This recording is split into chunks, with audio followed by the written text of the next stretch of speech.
started. Thank you for joining us this evening. Tonight we'll learn more about the women in the LexSeeHer monument, the historical women who inspired it, and the process of bringing it to town. My name is Helen and I'm the Programming and Partnerships Editor at Cary Library. Before we begin, I'd like to take a moment to thank the Cary Library Foundation for their support enables us to bring programs like tonight's to you. We'd also like to thank LexSeeHer for their partnership on this program and the LexSeeHer panels that are currently behind our screen. We invite you later after the program to appreciate the work that went into producing these panels. We will have time for questions at the end of the program. Now I'd like to introduce our moderator. Jessie Steigerwald founded LexSeeHer in March 2020 and joyfully serves as the organization's president. Among Jessie's activities for LexSeeHer, she leads the research team and coordinates the annual 1769 spinning protest tableau. She has organized the 2024 Dance Alone, the Living HERstory project, and coordinated first look events with the Run Grow Lexington celebration of the 250th anniversary of the Battle of Lexington. Jessie, welcome. I'm going to pass the mic to you to host and introduce our guests.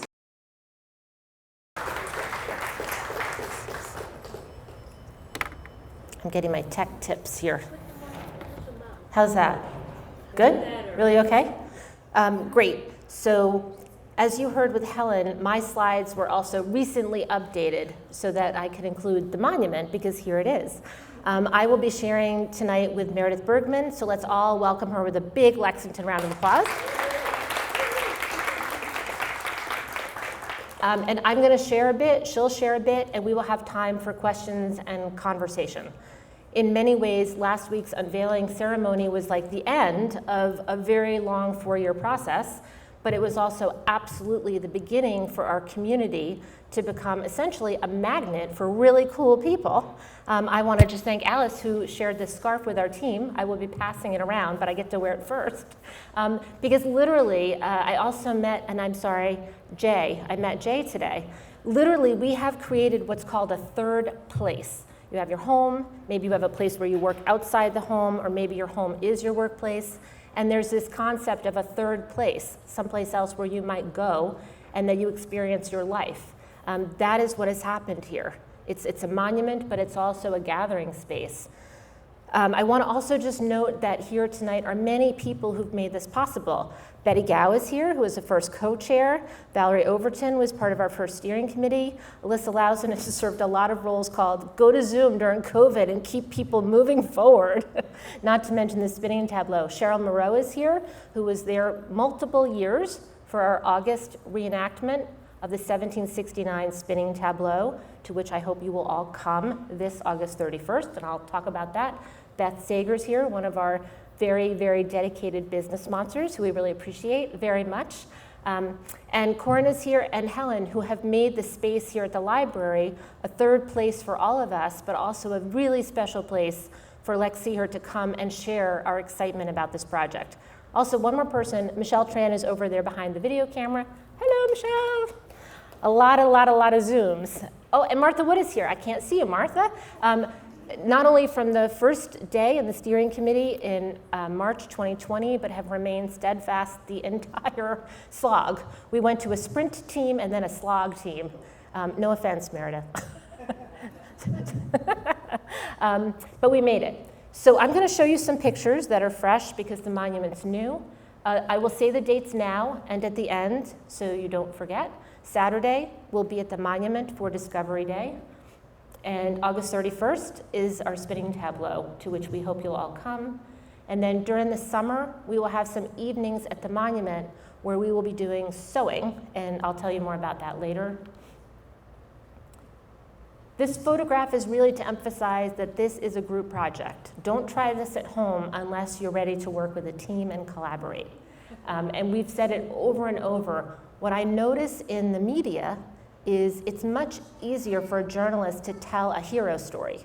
Like, Meredith is the hero, Jessie's the hero, one person did this. And in reality, what's been so beautiful for our team is that Meredith is a brilliant collaborator. Not only did she have this amazing idea about many women, again, not a hero story, but a story about community, intergenerational relationships, taking 70 years in order to achieve the 19th Amendment, giving women the right to vote. But here in Lexington, it took a lot of time to go through many different town committees to share our idea and get permission. This is a public monument. It now belongs to all of us. The state contributed. I will emphasize here that the town of Lexington did not contribute financially. I've heard through the Lexington, it's not a rumor mill, it's a direct pipeline of information we all share, that there was concern from a resident that the town was spending money on a monument when there's a big high school project. But the town did not spend money on the monument. We were told up front to do it privately, which we've done, thanks to many of you, and I just want that to be clear. This is my belated thank you for last week. These are the women who were behind all the events. If you saw them on LexMedia, thank you LexMedia for live streaming them. This is just most of the team that started in January getting these events together. We felt like the monument was so significant, not only for the idea that Meredith brought forward and for the women in the monument who deserve recognition a long time ago, but also it's the most recent monument. There hasn't been a new monument since the Prince Estabrook Monument. So we wanted to have a lot of opportunities for people to be welcoming to the monument and to learn its story. We're also thanking the Girl Scouts. They were there beginning March 8th, 2020. The Girl Scouts helped do the visibility banners. I'll show you pictures of those. But we certainly relied on them during the pandemic to help us find a creative way to let 32,000 people know that we had this idea of making a new monument. People were cooped up. Obviously, we had the COVID shutdown. So Girl Scouts kept persisting right alongside with us. This is Peter Kelly, retired select board member.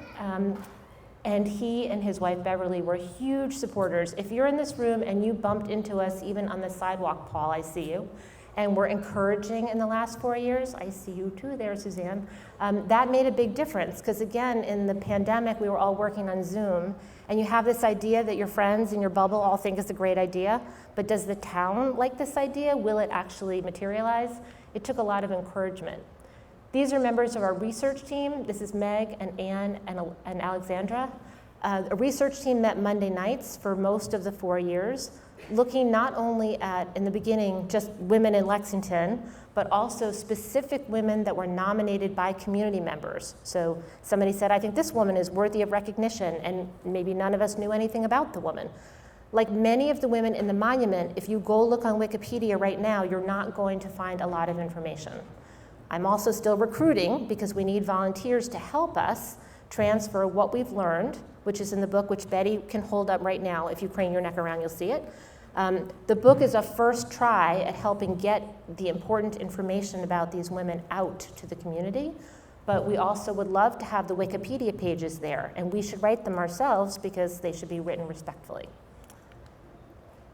We're super excited to have made friends with different high school students and middle school students. This is the Parity Bits. They are a robotics team at the high school that is all women, and they actually reached out to us. This again goes to that idea of, going to the monument, you're likely to bump into someone you want to have a conversation with. It helped, it turned out, for people to think, oh, I'm caring about women or girls. Where can I go in Lexington? We have a lot of affinity groups, but we didn't recently have kind of a gender-focused group focused on women or girls. A student here, Maya Salafidi, who just graduated from the high school, had a great idea, reached out to Cheryl. She wanted to write a song about the monument and its effort and the women, so she premiered that at our events. Again, it's that, how do we find each other? And we'll talk about that more with our historic women. If anyone saw the live or recording, this is Billy Engel and this is Tara Gibson, two of the descendants of women commemorated in the monument.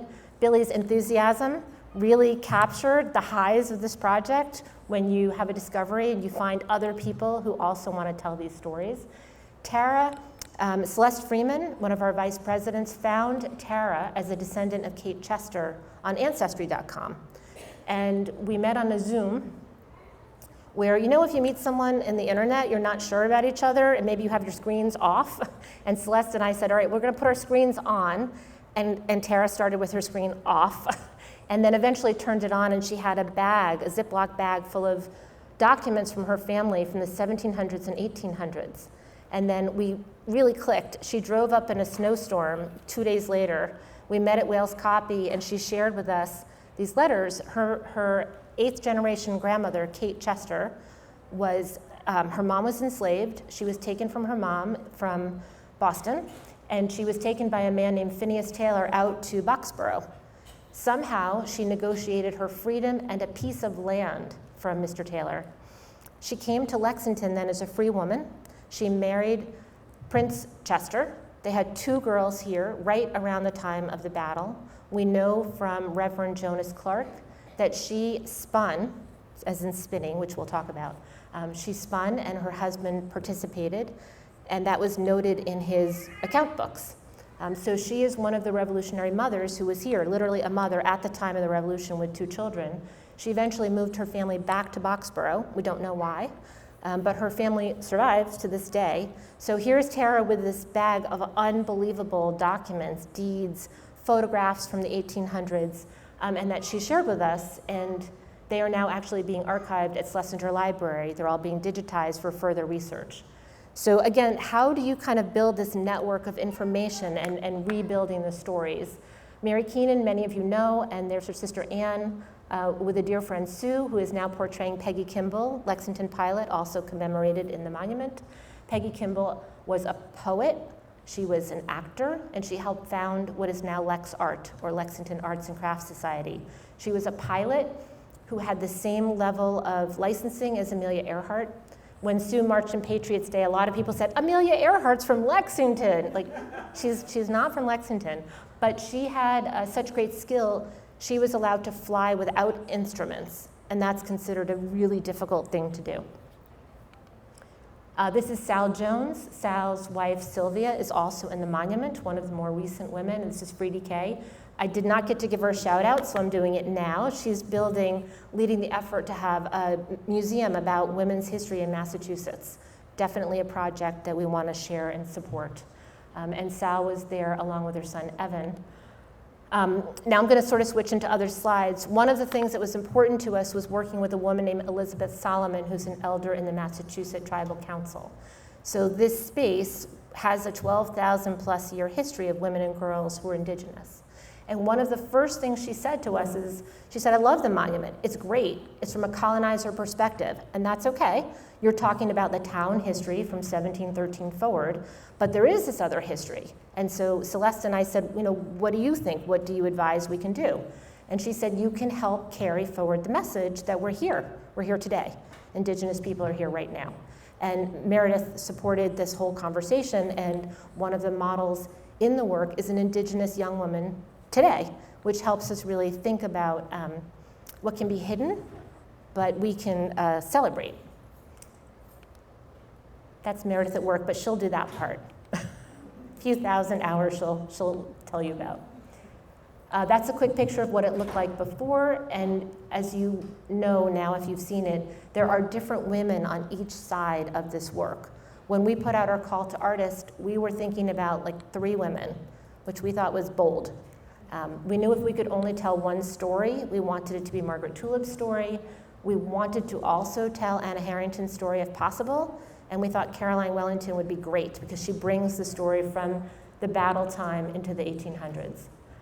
Meredith will talk about this as well, but it really helped us that she did a sculpture rehearsal and gave us a sense of what was to be. But we did learn in the government approval process that many of us do not know how sculptures are built. So one person on a committee was very disappointed because she saw the foam core mock-up and she said, Meredith, I've seen your work for other towns. It's really beautiful. Like you use bronze and metal and detail, and this is what we get. And Meredith very politely explained, this is literally foam core and duct tape. It's just a 3-dimensional sketch that gives you a sense of the size. And obviously the real work takes thousands of hours. So I'm gonna just tell you about 3 of the women right now. Margaret Tulip, I don't think Leslie made it. Michelle, is she coming? Okay, so I'm gonna do my best. Leslie Masson has spent 4 years researching this woman's life. Margaret Tulip was born in Charlestown. Her mother was enslaved. When she was 3 weeks old, she was taken from her mother. When she was 5 months old, she was traded for a colt, a small horse. She was then sold or otherwise traded and became the property of the Green family. The Green family moved to Lexington, and Esther Green, the daughter, gets engaged to marry Amos Muzzy. So the Muzzy property, Muzzies were a first family here, or an early family. The Muzzy property was, if you're looking at Buckman Tavern and you're looking to the right, kind of where the Emery Park area is, the Muzzies had a big piece of property there. So Amos Muzzy marries Esther. At this time, if you're married as a woman, you no longer exist as a separate entity in the eyes of the law. You have no worth in that way. So basically, Amos is then the enslaver of Margaret. We don't know what happened. She was supposed to be free at age 22, and we don't know. There's not enough primary source evidence of what happened. She may have been living as a free person. We know she got married to Robin Tulip. We know they had children. We know she later had grandchildren here. And Leslie knows a lot more, which she's working on in a book, which will be really exciting to read. But eventually, Amos dies, and his son William claims Margaret as his property. Somehow, Margaret decides and gets the resources to take him to court. So she sues for her freedom, and she wins through the courts. Because there was a court case, there's a lot of depositions and materials, and that allows Leslie to go and learn not just about Margaret, but about other women at the time period, because we don't have a lot of information about women's lives. When it's determined she's free in a jury vote, when you look at the monument, you see here there's a scroll, and Meredith has put the actual words, which were a free woman and not a slave, right there. That jury vote was decided by one vote. If one person had decided differently, her trajectory and her family's would have been very different. Amelia Worthy was the model. We wanted to support Meredith in finding models who were real people that she could work with. And Meredith was very far along when Leslie located actual descendants of Margaret Tulip. So they came up, and I'll let Meredith tell you that part of the story. On the other side is Anna Harrington. Anna Harrington held a protest at her home. If you picture First Parish Church, to the right there's a house and then an empty plot of land. That is where Anna Harrington had 45, quote, young ladies at her home. They brought their spinning wheels out, and I told you before, and here's where I'm telling you. On August 31st of 1769, this event took place. It was a massive political protest at a time when women couldn't vote, they couldn't run for office, and many men's protests had been declared illegal. Like, at some point they said town governments couldn't even meet, so we know the men, the selectmen, met in the tavern in illegal meetings. The women, though, there wasn't a ban against women protesting because no one even thought they would. So they would take their spinning wheels outside, and in a charming twist of fate, the man in town who was the wheelwright, where you would take your grandmother's spinning wheel out to get repaired, was Captain John Parker, as in the Minuteman statue. So we felt it was very lovely to have the Minuteman right across from this statue because, of course, women and men at the time knew each other. They were a community. And if you picture 45 women out on a front lawn, it's a significant part of the population. This was her home. The town had the opportunity to purchase it, but they did not purchase it. It is now the First Parish Church are the stewards of it. We know this happened because there's a newspaper article about it. And now we reenact this each year with a growing number of partners. So Cheryl from Lex Art has brought Lex Art into it. The Girl Scouts participate. Historical Society had the idea in the first place. They did it on the actual 250th anniversary of 1769. And then we hope you will consider signing up. I'm just going to tell you like a minute and a half worth more. Up in the top left corner, if you're facing Buckman Tavern, you see Abigail Harrington holding a child. And it's the morning of April 19, 1775. She wakens her son, her teenage son, Jonathan, and says, "Jonathan, the regulars are out, and something must be done." He takes his fife and he runs to the green. He serves that day, and then he ends up being the longest surviving man who served on the green. So you know how we feel about anniversaries. They did then too. So he's called over and over and over to tell his story, and he always tells it as I did with his mom at the start of the story, which we shared with the select board and other committees, that women were important in the narrative for a long, long time. It's just that the threads were lost. We're just putting back what was already there, And we know this to be true because in the Minuteman, there are tellings of his story and even his descendants coming back and telling the same story. So Meredith has put those words back in here on the monument. This is Caroline Wellington. She had 3 men in her family who served on the Green. And we talked about it being a small community of like 1,000 people. Everybody here knew Jonathan Harrington's story. They probably had to sit through it a bunch of times, right? And so when in 1850, Caroline's mother put out a petition to the state legislature asking for women to have the right to vote, where they were unsuccessful, Caroline persisted with her family. In 1877, she and her sister made this banner, and they put those revolutionary words, "Something must be done," on the banner. The banner was not successful in 1877, so in 1912, she hands it off to a younger woman, Vera Lane, who takes it to Washington, D.C. in the first Women's March on Washington. And they use this "something must be done" because it's rhetoric, it's intellectual rhetoric, it's political strategy to say the same themes about what everyone embraces, becoming a new country, democracy, liberty, freedom, the same theme, no taxation without representation. It's the same argument these women are making. And like we did today, or like we might do at the monument, these women are meeting and organizing in their version of a third place. So I'm going to pause there and have Meredith come up. Meredith will share more about the making of the monument, and then we can take questions.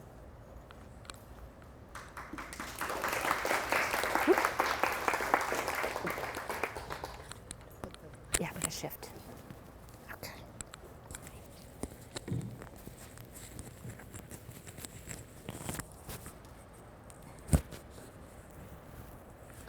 Pay no attention to this part. I know, right? Do you want to run it up your shirt? No, I'm just going to clip it right. You put this- How's it go? It goes like this. That's for LexMedia. Yep. We have to use this first. Yeah. I'll just see if I can clip it on without it. There we go. Okay. Thank you. Oh, great. Okay. Yes. Okay.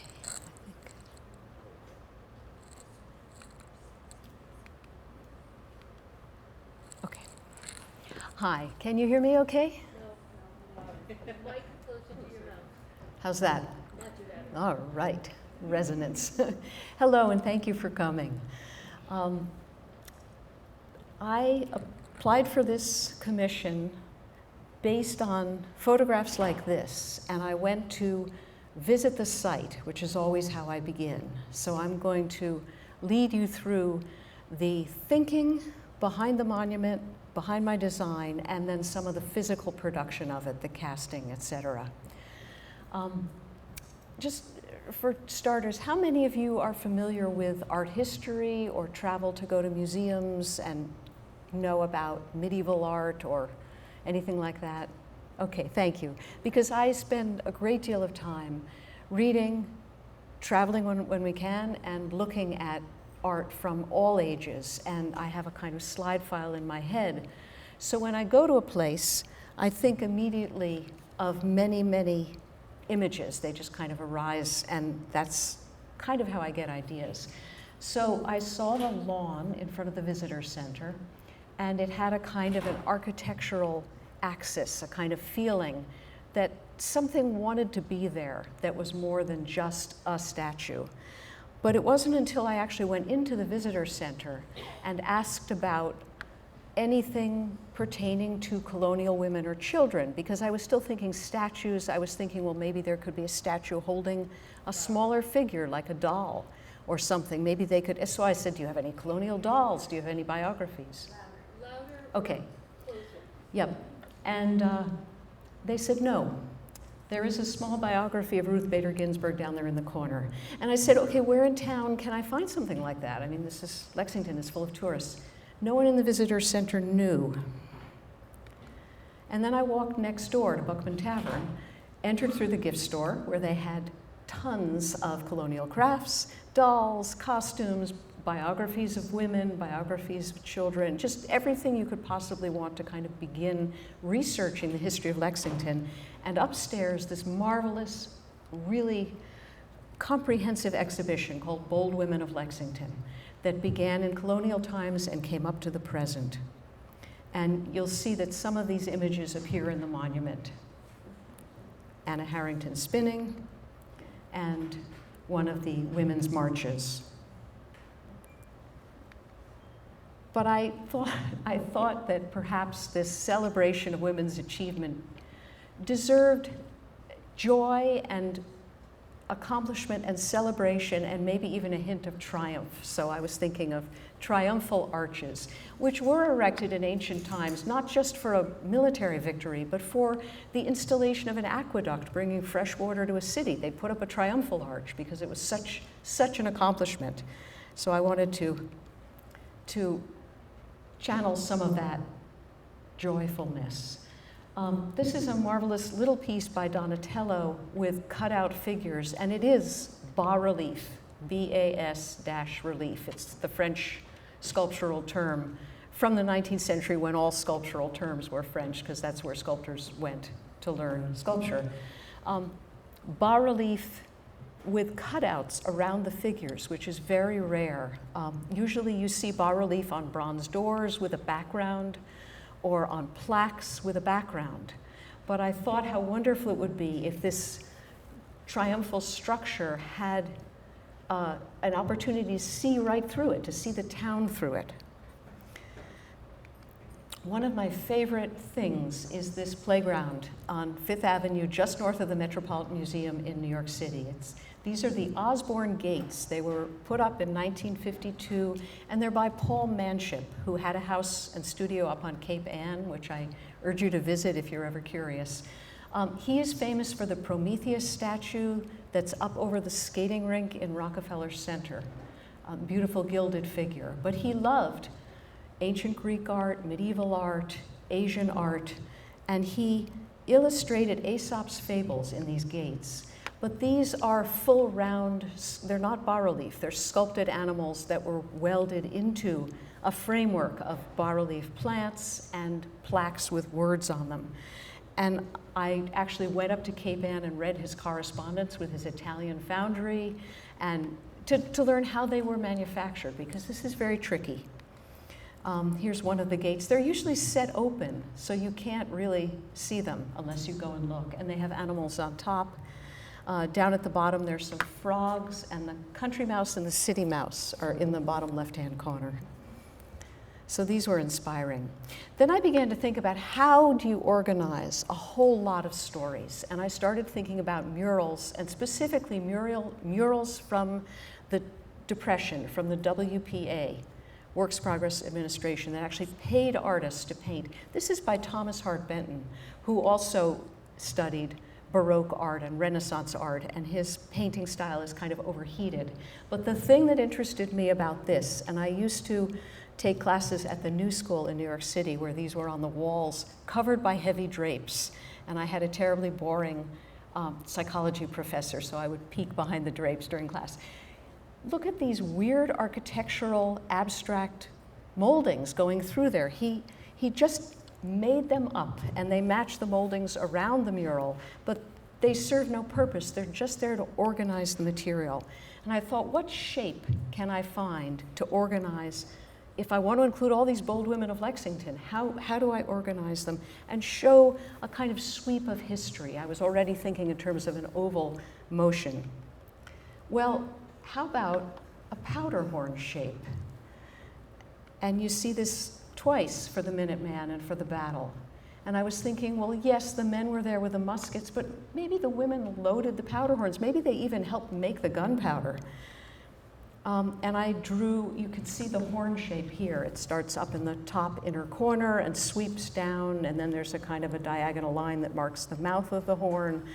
But it's just a device for organizing so that the women come down and out and towards what I conceived of as a central space where a visitor could stand and touch the hands of the women on either side and kind of complete the circuit, almost like electricity. So this is a little model. It's about 12 inches. Yeah, it's 1 inch equals 1 foot. Made with a kind of sculptural putty and painted to look like bronze. And this was what I submitted as part of the proposal to the committee. So this was, you'll see in the bottom right corner, there's a very rough sketch of how the thing actually now looks with the benches and the circle representing a spinning wheel. Anyway. And this is the sculpture rehearsal. You'll see this is flat, painted, just wall paint, brown, which did confuse people, but it was a wonderful way to determine if this was the right scale, if this was the right size. And we had a parachute representing the pavement to see if that needed to be bigger. It's almost like, does it want to be bigger or does it want to be smaller? That's what you are determining. So these sculpture rehearsal mock-ups are very important, although they are often misinterpreted. Then I got to work on the arch. You'll see the arch here is a half circle, not the actual architectural arch, which is a lower curve, and I was really trying to do half a spinning wheel, but I started playing with all these different ways to bridge the two panels, and I finally ended up with this one, where I could take a tulip from Margaret Tulip's symbolism and the sunflower from which is traditionally the flower of the suffrage movement, and trade sides so that everything is even more united. Whoops. Oh, here we go. This is, I love Asian art, and this is a pierced bas-relief. This is actually in the Beijing restaurant down the street, and I just noticed it when we were there. But there is a kind of surreal quality and a lightness of touch in this kind of art, where there's some ground down at the bottom out of which the plants are growing, and then there's these beautiful floating letters that are just smushed onto the plants. And I used some of that in the rendering of the smoke from the tea burning fire. That was another protest. I assume you all know about the tea burning, so I won't go into that. Okay, so some of the things that I love, I found a way to put into the monument. This is an ancient Greek bas-relief of a dancing Maenad, a woman who has drunk too much and is celebrating the wild spirit of Bacchus. And I love her dancing skirt. So I tried to give a little of that to the motion of these figures. Mary Elizabeth Bibb in her academic robes, even Caroline Wellington in her 1912 long tweed skirt. This is the figure of Kate Chester with her mother, and this is back to back with Abigail Harrington calling out to her son Jonathan. Another design idea I had was to use the two upper corners of the gate, almost as if in a medieval book of hours where you have daytime and nighttime, or on a grandfather clock where you have phases of the moon, but in this case to have events of the day in one corner and events of the night in the other. So the night is very peaceful, there's a crescent moon, and there's a mother working while her child sleeps on her shoulder. On one side it's Janet Haas, the music teacher, on another it's two different female architects from town. But the daytime events are more frantic. Abigail Harrington is upset. You know, this is the beginning of the American Revolution. She goes to wake her teenage son, who was probably hard to wake because he was 17 years old. And that gave me the opportunity to put this very distraught mother on the other side.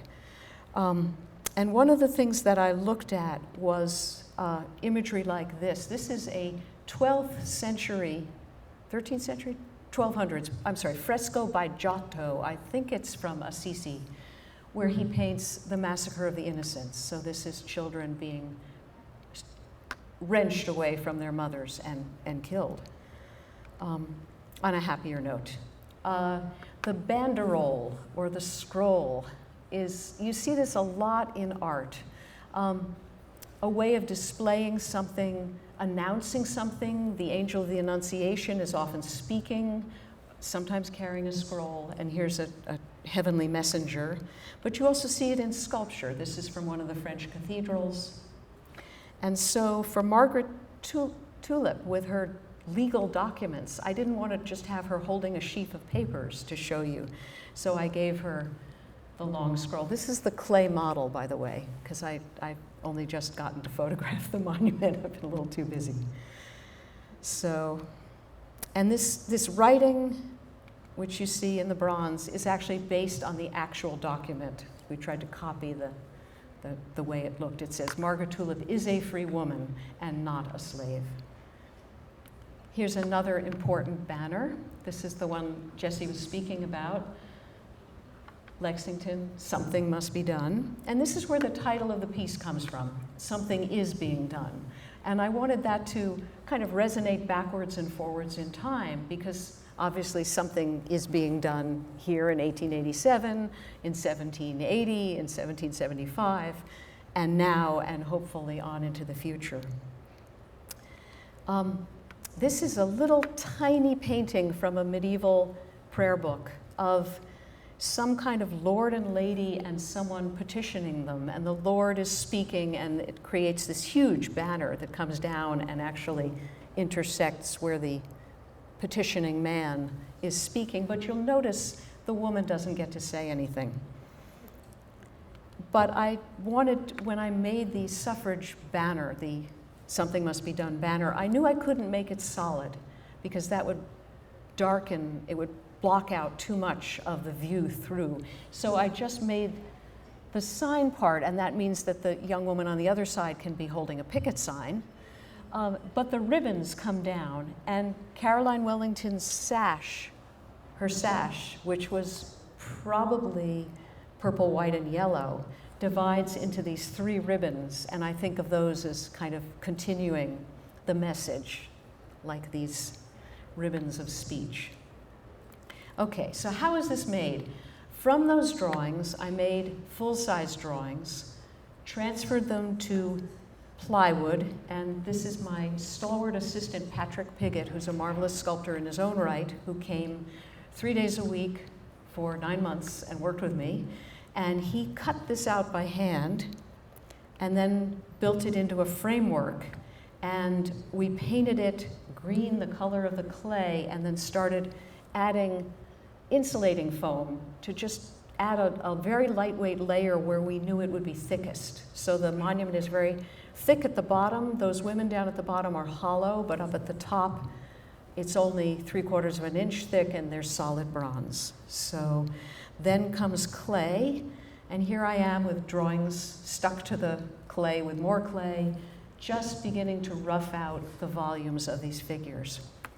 And we made the faces removable so that I could bring them down and work on them at a table and see them up close without having to stand all the time. So here you see half of the monument really in the middle of sculpting. Things, I don't know if you can see, the rabbit looks pretty lumpy.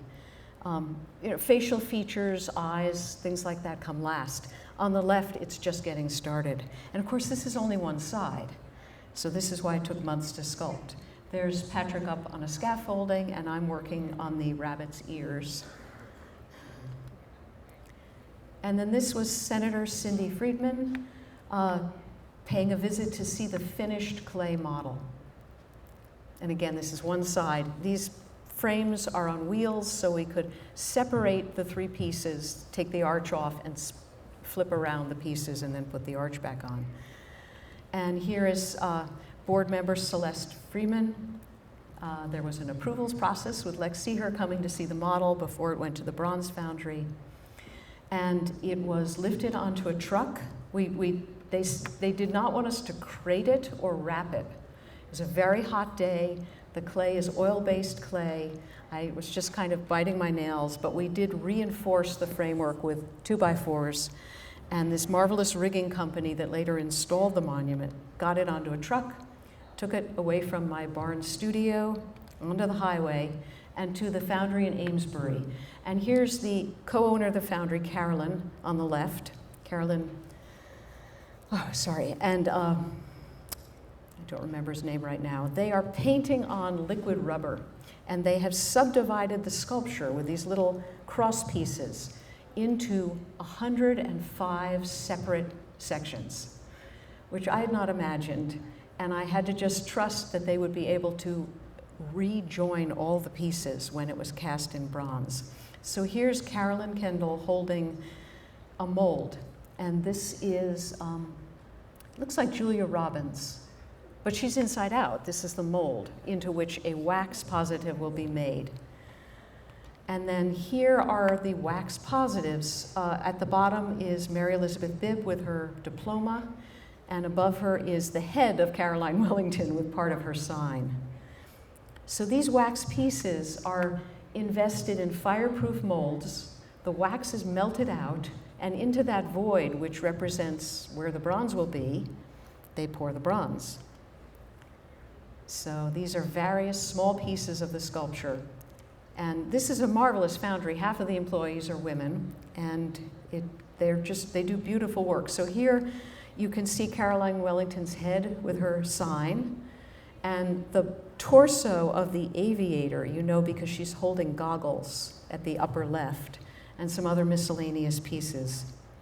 Meanwhile, the plaza was built. A lot of excavation, a lot of structural engineering, because the monument is permanent.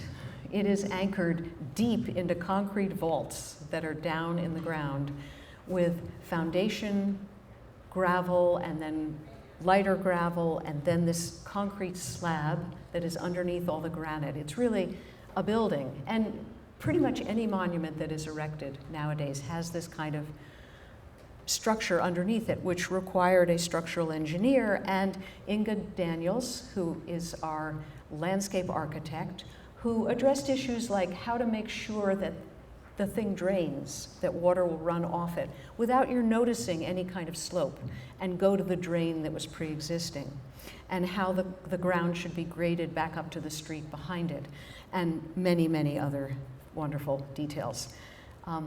Okay, so here are bronze sections that have just been welded together, the two halves of Cecilia Payne-Gaposchkin, astronomer and astrophysicist, and she's holding a little telescope.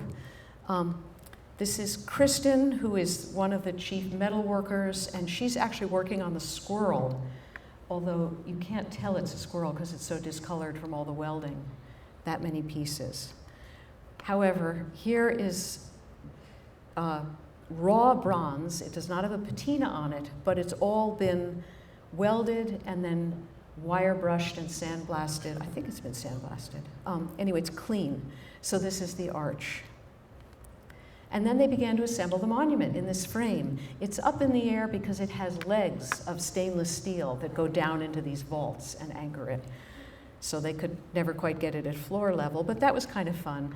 And I went in with a Sharpie and marked everything that you would catch your finger on, every nub, or in this case, the apple that overlaps the hills of Lexington at the bottom was not sufficiently outlined. And so with a little tool, they can go in and carve down some of the bronze. So I marked everything like that over several visits. And here are Kristen and I think that's TJ working on assembling it and finishing the metal. And here is one piece of it having been patinaed, waiting to go on the truck. Okay, and a close-up of the patinaed metal in the foundry. It will look different at different times of day. Here it is on the truck. They're just lifting one panel up in the air. One panel has been installed. It slid right perfectly into the sockets. This is why you need not only a structural engineer, but a foundry owner who will come 2 or 3 times to measure over and over to make absolutely sure that those stainless steel legs would just slide right in. And they did. So these guys are happy. They're just sliding it into place. And then the arch goes on. And then this is the night before the unveiling. This is the lighting designer, Julie Rose, with her daughter. And we're adjusting the angle of the lighting. I couldn't resist getting the steeple in the background. And because I was too busy during the unveiling to take photos, this is my photo of the finished monument. So that's it.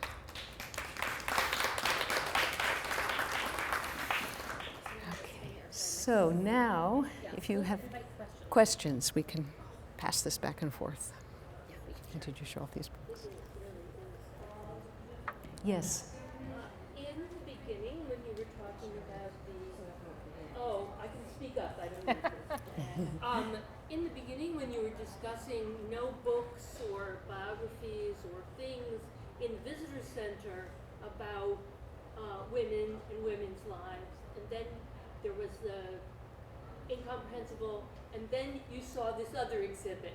Where was that? It was next door, Next door. in the Buckman Tavern. And the And I people- was just wandering around cluelessly, so I went into the visitor center and first. the people in the visitor center didn't know about it? Not at that time. I That's think things are, interesting. yeah. So Stacy Frazier was the curator of an exhibit.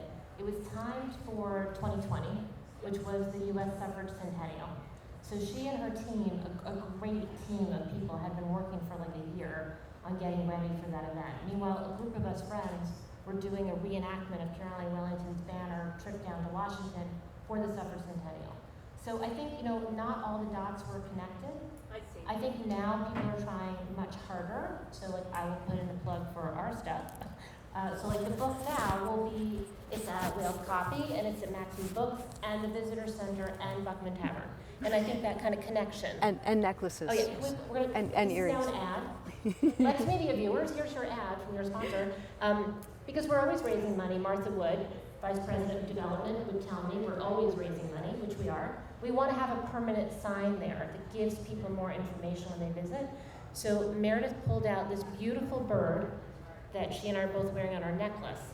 You talk about the bird, I'll talk about Ada? It also comes as earrings. Yeah, here. Yeah. You tell about the bird design, I'll tell it. Okay, there were more women than I could fit in the monument. So Ada Govan is represented by a rose-breasted grosbeak wearing a bird band. And she has a wonderful story which Jessie will tell you. We're a team. This is a book called Wings at My Window.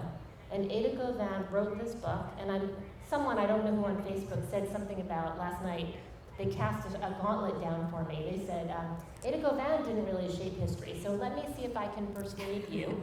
Ada Govan lived here in Lexington, and she had a son, and then she had 2 daughters who died.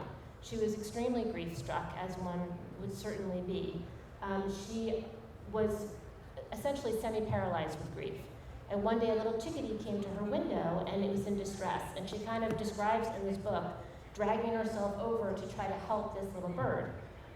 What happens the rest of her life is all different because of this bird. She gets very interested watching the wings at her window, the birds who are coming by. The more she puts bird food out, the more different birds come and she starts studying them. She eventually has another child, David, and together they enter the world of ornithology and bird watching, and it captivates her. She gets licensed, which was not easy, and very few women had a license to band birds. When Meredith heard this, we were standing there in the studio. I bet Michelle remembers that day. Meredith said, you said they have bands? And she went and got a piece of clay, and then she put it on the bird right in front of us. Right? Yep. Wow, okay. Yeah. So she's banding them, which means she can register each bird, and then her descendant, Billy, was here last week and told me so much more about Ada, like the family side. But she and her son David counted, I think he said over 500 different returns of birds who were here, got banded, left, came back. This data went into professionally trained ornithologists understanding migratory patterns. This is not an insignificant contribution. This is a very important contribution. The longer we live, the more we know how interconnected we all are. And Meredith's work, including so many animals and people together with plants, is a real visual representation. Also she began writing about birds and had a column in the Boston Globe, and then during the Depression supported the family with her writing. So this is a breaking out of silence as well, and an economic affirmation of her worth. And there's a sanctuary named after her here in town? There's literally a bird sanctuary. And think again about this like third place idea. It was called the Woodland Bird Sanctuary, but it was renamed after her. Interesting things I learned from Billy were their family still gets residuals from some of the writing she did, literally to this day. She wrote for Nature magazine, but tracing back to the period where she was very depressed, she wrote, and we think about mental health, I believe it's Mental Health Month now, although it probably should be every month. The Boston Globe had a column where women used pseudonyms to write about what was going on in their lives, and she wrote about grief and loss of a child, which is a huge thing, under the name Of Thee I Sing.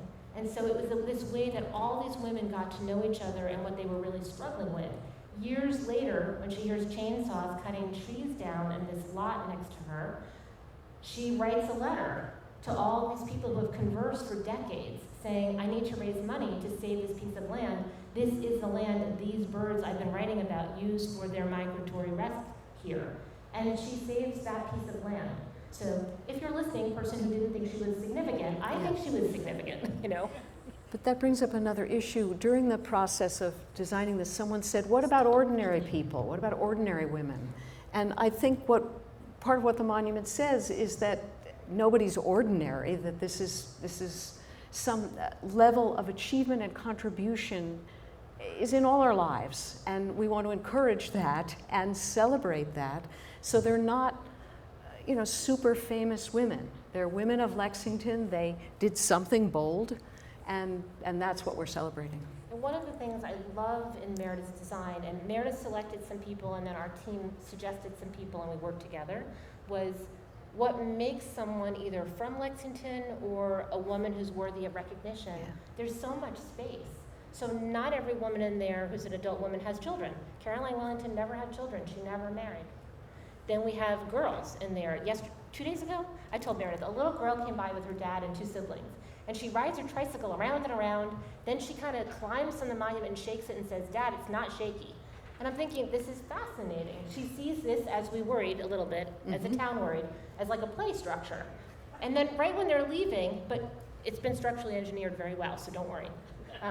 But right when she's leaving, she's walking away and she turns around and she goes, Dad, that little girl's famous. I was like, oh, she did. She saw all the girls. She saw the adult women, and she was able to, I think, draw, hopefully, this impression that girls are important. I think one point we like to make is fewer than 7% of monuments in America include historic women. Meredith happens to have sculpted many of them. I've added a few. And in this work, I think what Meredith has done is there's not just one black woman. There are more than 5. There are 5 individual black women named. Not just one woman who was free and enslaved, but 3 black women at the time of the battle or the years leading up to it. And then also black women in the 1800s and 1900s for us to think about. And recently, Sylvia Farrell Jones. Exactly, and to think about, we're the birthplace of American liberty. What is the pursuit of liberty meant for women and girls from the 1700s? What does it mean now? What does it mean if you're white? What does it mean if you're a woman of color? Yeah. Other questions? That was a really long answer to your question. Wow, where do you get the necklace? Oh, that's a good question. Saturday, Discovery Day, Wales copy starting tomorrow. And we're working on other more modern ways. But if you find one of us, we will help you. Kamala's committed to delivering in person to anybody. I thought it was an ad there. Yes, there's definitely an ad. We're And there will be more. nonprofit. There will be more designs. There'll be an owl and Let's start. the sunflower and the tulip will be available, and I don't even remember the rabbit. The I rabbit, think, yeah. and the squirrel. Yes. Okay. Other questions? Valerie? Hi. So I've heard you talk about this before, but I had gotten so many questions, so I thought I would ask it so that other people can get the benefit of your answer. So with this bronze monument, what is the aging and weathering going to look like over time in terms of the color and the appearance over time? Well, the color is chemically created. It's a patina. It will last decades. The underlying bronze will darken, but the patina should keep it the same basic brown. What it needs is an annual washing and waxing. And when the Boston Women's Memorial was first unveiled, the city was not doing that. So I went out with my brother's family, my sister's family, and the Boston Women's Commissioner and her assistant, because the Women's Commission was 2 people, and we shampooed the ladies for a few years. And it was fun, and they turned on the water for us. So very mild dish detergent, not wearing any sharp jewelry, and you just kind of wash all the dust and acid rain and whatever anybody stuck to it off it. And then a light coat of floor wax, it's like taking care of a car, basically. That's what, the wax is enough of a barrier over the course of a year to keep that patina safe. You heard it here. The artist's intent is not to turn green. No, no. The select board really no, wanted, no, and now LexMedia has it forever, Meredith. Okay. Hi, I've never asked you this before. I know Meredith from the project very well. How did you decide to make all of the women and all of the smoke and everything in motion, and instead of just presenting everybody foursquare, right? The man asking this very intelligent question is my husband, Michael Bergmann, who is also the project manager. He's a filmmaker and writer and director, and he kept track of all the different contractors and designers and people, especially around getting everything to arrive on the site when it was supposed to and fit together. So, yes, motion. Oh. Well, stasis in sculpture is, it's very awe-inspiring, but it kind of stops you in your tracks. So even ancient Egyptian figures have 1 foot forward like that, even though they're very symmetrical, they're very simple. And the minute you get the ancient Greeks involved in sculpture, everybody's doing this, and then you get to Renaissance art and Baroque art, more and more and more motion. It gets pretty hysterical with marble carvings of fluttering draperies. Bernini, Apollo and Daphne. Daphne's turning into a tree, and he's got the leaves. These are tours de force, and I wasn't trying to do that. I was just trying to show history as something that is in motion. It's not fixed, and how we look at history changes every decade. I mean, more often now, I suppose, as our culture kind of widens with the internet.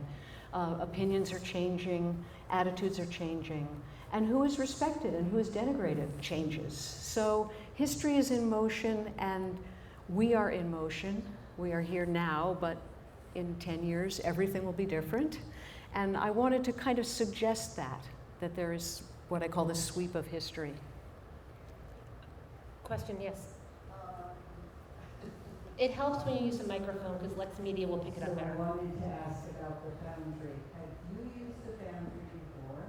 Have they ever done anything? I mean, it's extraordinary what they did, and how long did it take them from the time the truck brought it? Okay. I had not used this foundry before, but I have used many foundries, and I knew what I was looking at the first time I visited. It was clean, it was well organized, the employees were happy. I've been in foundries where they were miserably treated, and the work kind of showed that. It just seemed like a really good place, really well run, very serious. And yes, they had done many large sculptures before. They've been around for at least 15 years, I think. Their presence in Amesbury is more recent, but they've had the foundry running. And the work was there for 7 months. And probably 20 people, maybe 15 people, worked on it. It's an ancient process, and they use modern winches, and they use silicon in the bronze, and all kinds of rubber molds, which the ancient Greeks and Romans didn't have, but it's essentially the same idea, bronze casting. Suzanne. How did you learn to do all this? I'm just curious what the career path of somebody who is able to accomplish something like this. Oh. Well, I went to art school after a couple of years of college, thinking that I wanted to tell stories and do work that was very thematic and narrative. I thought I'd become an illustrator or graphic designer, and I quickly discovered that those specific careers were just not for me. And I kind of wandered around my art school trying everything. I went to Cooper Union, and I tried painting and video, and calligraphy was wonderful, but none of it clicked. And I went to my advisor in despair, and she said, "Oh, if I were you, I'd try the bronze foundry." And I was afraid of tools, afraid of machines, afraid of, long processes. I didn't have much patience. I tried wood carving and gave it up. But in the bronze foundry, we could model with wax. with a little Bunsen burner to heat a tool and just make things that required no structural knowledge because the wax holds together. And then they would help us, the shop assistants would help us invest them and melt them out and cast the bronze and clean them off. And then I'd be holding a little object that would last thousands of years. And that just blew me away. There was something about the romance of that got to me. And then I began to learn all the difficult processes and skills and patience necessary to be a sculptor. I traveled to Europe. I ended up living near Carrara and studying marble carving, which really requires patience, and bronze casting for almost a year. And then came back and studied anatomy, which I'm still studying at the Art Students League in New York then, and other places since. So I just keep studying. But I've been doing this for about 45 years. I have a question for you. We've talked about it elsewhere a little bit, but there was an article in the paper, actually I take it back, it was the Made in Massachusetts segment about this project, and when it was first posted online it just said Meredith Bergmann sculptor, but then like 2 days later it was revised to say female sculptor. And I was interested in that because we've talked about there aren't, well let me just not say anything. How does it strike you? Would you prefer that we talk about you as a sculptor or as a female sculptor? What are your thoughts? I think sculptor is fine. Once they have a photo, they'll know. Female, you know. It was very interesting. We were open to the best sculptor we could find, period, which I think we got. Thank you, Jessie. Any other questions? I will try not to ask you questions all night. But one of the things I really love about the monument is all of the stories, and both the series stories and the whimsical aspects that are in the monument as well. But also all of the symbols. And I wonder if you could tell us a little bit about like the symbols that came from the community and from your own imagination in terms of culture and activity and, you know, all of the things that those symbols represent in the monument. I can try. All right. Yeah, LexSeeHer did a lot of outreach to different ethnic and cultural groups in town to suggest animals or plants or something else that could be incorporated because there was no longer room for additional women. And the peacock, who is actually a peahen, of course, because all the animals in this are female, and she has a chick with her following behind, is an animal that is celebratory in Indian culture and in Chinese culture, I believe, too. And the apples are a great local fruit. One of them does have a worm in it, which my son sculpted. There is a snail in one corner that represents the slow progress of women's rights. There's a ladybug hidden away. I believe it's the state insect of Massachusetts, but it's known for its maternal qualities, you know, fly away home. Can I tell the Ruth Morey story? Yes, please. Meredith also has symbols of different professions. So some of the women are holding a symbol, like Sylvia Farrell Jones is holding traditional the statuary that you hold an object that tells the world who you who were. Yeah. So Ruth Morey is on one side. In 1956, Ruth was the first woman elected to the select board, then called selectman. On the other side is Marge Batten, 1986, first woman elected town moderator. So when Meredith one day said, you know, what is Ruth Morey holding? And they both have a microphone, but what's different? And so the research team did work on Ruth Morey, and she was on the select board, kind of like now, at a time of a lot of building projects. So I said, you know, I don't know for sure, but a symbol here is definitely the shovel at the groundbreaking.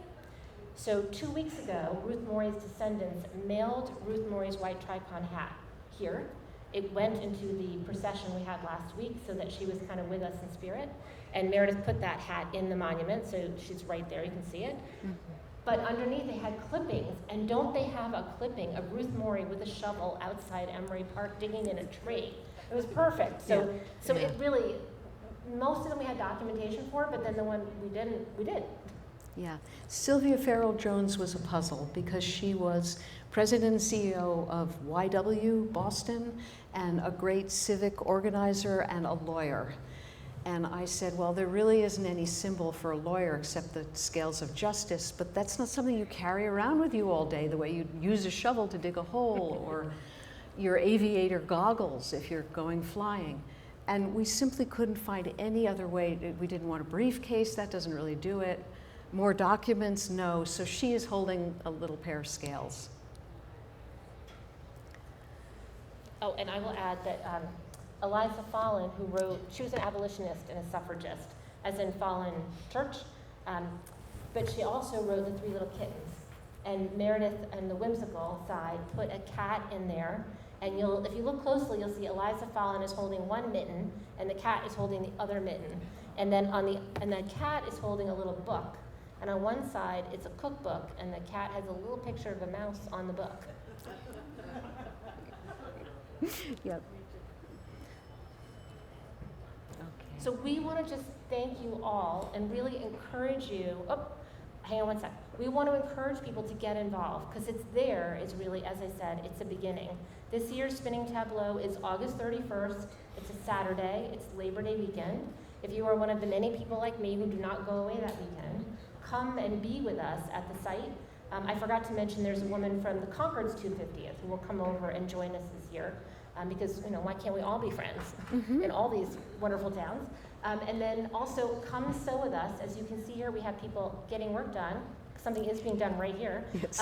What we did is, with the 250th coming up, it can be really fun to dress up. You don't have to make a whole perfectly historically accurate outfit, but making an apron or a petticoat can really actually be an enjoyable thing when it's a way to sit together and make friends with people who you may not know yet, but maybe they're future friends that you just met through the project.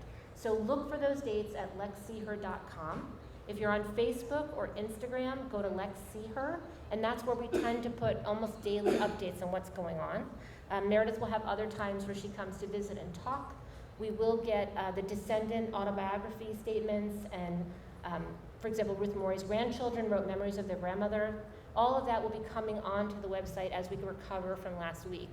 So more people can do more research. And then we announced last week the Leslie and Colin Masson Research Fund is going to give us the financial ability to pursue some of the loose ends that we discovered while working on this. And we really could use helpers to do it as volunteers, but we may have some stipends. If you know someone in your world who is looking for a stipend to do meaningful work, I will give one example.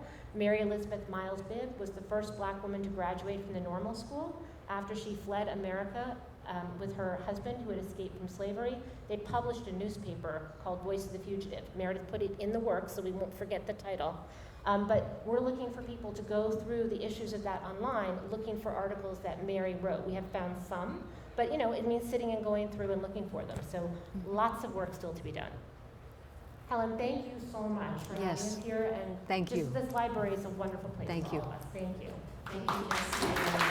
And for you all that would like to see Meredith, and certainly stay, and once I lift up the projector screen, you'll be able to see the films. Yes, and I'm going to give a shout out. Chelsea Parrish, graduate of Lexington High School, designed these panels, so please do take a look.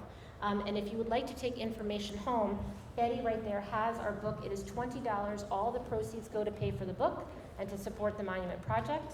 And you can pay by credit card. And then the guide is $5 if you're more of a $5 person. That gives you a little bit of biographical information and also literally puts women on the map by showing a place where these women left their mark in our community. Thank you, Meredith. You're the best team. Thank you, Jessie. Thank you.